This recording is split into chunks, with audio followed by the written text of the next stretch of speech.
ধূমপান ও তামাকজাত দ্রব্য ব্যবহার নিয়ন্ত্রণ আইন 2005 সালে যেটি প্রণীত হয়েছে, 2013 সালে একবার সংশোধন হয়েছে এবং 2025 সালে এটি আবার সংশোধন হয়েছে। এবং এই যে অধ্যাদেশ জারি করা হয়েছে, এখানে পাবলিক প্লেসের ডেফিনিশনকে আরও বেশি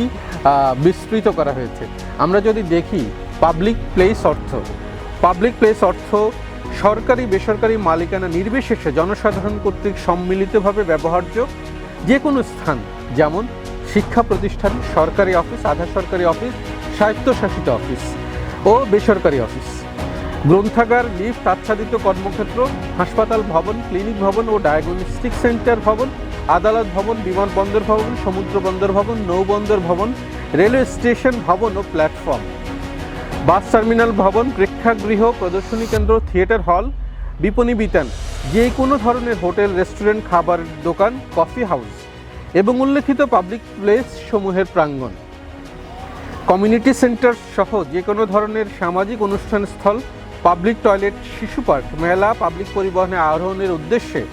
যাত্রীদের অপেক্ষা নির্দিষ্ট সারি সহ সেবা গ্রহণের নিমিত্তে মানুষের যে কোনো সারি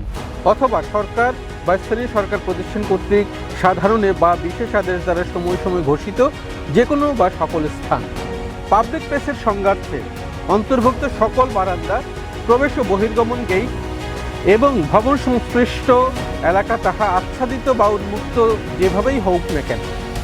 ভবনের সামনে ও পেছনের মাঠ, উন্মুক্ত স্থান বা বাগানও ইহার অন্তর্ভুক্ত হইবে। পাবলিক পরিবহনের সংজ্ঞায় বলা হয়েছে, পাবলিক পরিবহন অর্থ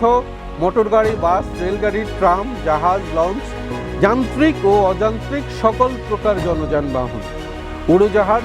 এবং সরকার কর্তৃক সরকারি গেজেটে প্রজ্ঞাপন দ্বারা নির্দিষ্টকৃত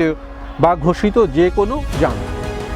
ধূমপান ও তামাকজাত দ্রব্য ব্যবহার নিয়ন্ত্রণ আইন 2005-এর ধারা 4-এ পাবলিক প্লেসে এবং পাবলিক পরিবহনে ধূমপান ও তামাকজাত দ্রব্য ব্যবহার নিয়ন্ত্রণ করা হয়েছে। বিশেষ করে 2025 সালে যে অধ্যাদেশ জারি করা হয়েছে, সেই অধ্যাদেশ অনুযায়ী পাবলিক প্লেস এবং পাবলিক পরিবহনে ধূমপান করা যাবে না, ধোঁয়াবিহীন তামাকও ব্যবহার করা যাবে না। এটি আইনে বলা হয়েছে, কোনো ব্যক্তি পাবলিক প্লেস এবং পাবলিক পরিবহনে ধূমপান ও তামাক ব্যবহার করিবেন না এবং এই বিধান লঙ্ঘন করিলে 2000 টাকা পর্যন্ত জরিমানার বিধান করা হয়েছে। কোনো ব্যক্তি যদি পুনঃ আইন লঙ্ঘন করে, জরিমানাও পর্যায়ক্রমিকভাবে দ্বিগুণ হবে, 3 গুণ হবে এবং এটা বাড়তে থাকবে। এবং মনে রাখা দরকার, পাবলিক প্লেস ও পাবলিক পরিবহনে ধূমপান করা যাবে না এবং তামাক ব্যবহারও করা যাবে না।